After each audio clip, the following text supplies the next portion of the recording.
Jonathan Majors' long-awaited, shelved movie, Magazine Dreams, is finally dropping into theaters on March 21st. And wow, just wow.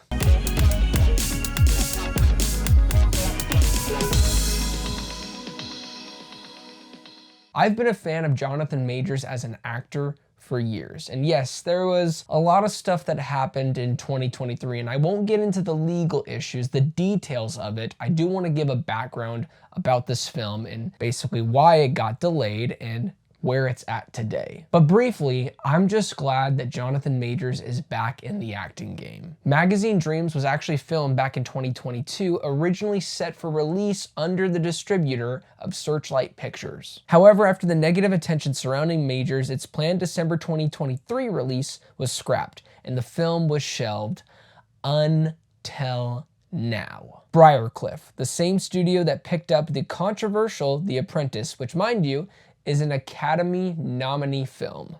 Just saying. That's the only reason why we're seeing this movie today, so shout out to you, Briarcliff, for having balls to have this movie be released to us. With all that said and done, Majors is one of the best actors working today on a performance level. He's not just somebody that goes in and gives 99.9% effort. He goes 110% into either studying the people that he's going to portray, and also obviously the physicality, and you can see that just from the first photo that was released. It was this image. You immediately knew Ish was going to get messed up for the MCU on a brutal level when we got that image. We were all thinking about Kang. Sad to say that future's never gonna happen.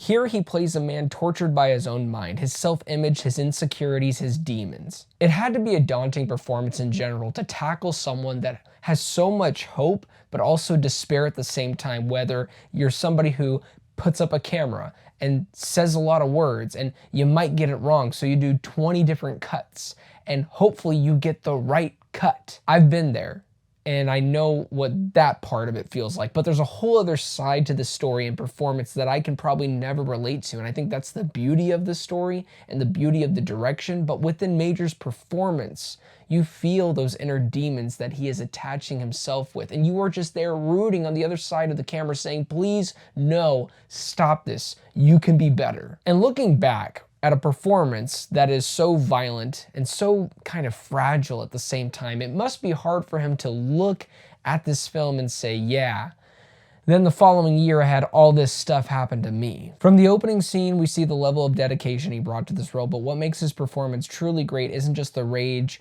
or that physicality, it's the vulnerability. He takes this massive, intimidating figure and somehow manages to get a performance that makes us feel how small and weak and insecure he is at times. Sure, there are moments in the movie where he unleashes his frustration with bashing his head in a car, trying to beat up people, but it's in the quiet moments where he doesn't have to say a single word for you to actually feel exactly what he's feeling in that moment. And that to me is a powerful actor. Fun fact, director Elijah found inspiration for this story at the gym. While he was trying to get his pump on, there was a man that he noticed that no one else would approach. He even sensed a loneliness already immediately within his eyes, and nobody would go near him. So there was also this tension. He was kind of scary from the looks of it, how he describes his experience of going into the gym during that time. Elijah's direction for this film makes it give a sense of an indie horror vibe. The way he frames shots, the interplay between light and darkness, and the way the camera lingers on Killian's body. All of it culminates in an unsettling tone,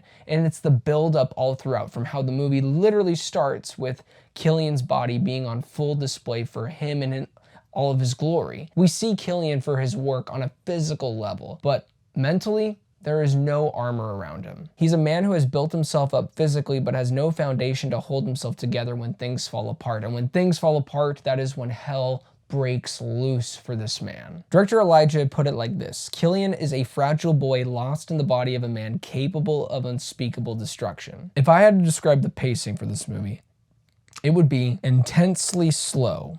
Now you may take that as a negative, being like, wow, so I'm just like Oh my God, when is this movie gonna end? It feels like it's going on forever. And it is 2 hours, so be prepared for that. I genuinely enjoyed my time. When I say enjoy my time, this is a hard movie to watch. I don't wanna make it seem like it's an easy watch, guys. Haha, get ready to watch a movie all about a dude suffering. It's a movie where if you do wanna be invested in a character's world, get something out of that experience that makes you kind of wanna leave the world a better place. At least that's the feeling that I get, is I want to learn something, I want to grow from something, and I may even take away something that I never thought about. I may never even relate with. And I believe Magazine Dreams kind of does that, at least for me, and I hope it does the same thing for you, and that's why I use the word intensely slow. Magazine Dreams is a haunting, gut-wrenching portrait of a man who's just trying to seek acceptance in a world that wants to ignore him. It's a story about loneliness, desperation, and the fragile line between ambition and self-destruction. But more importantly,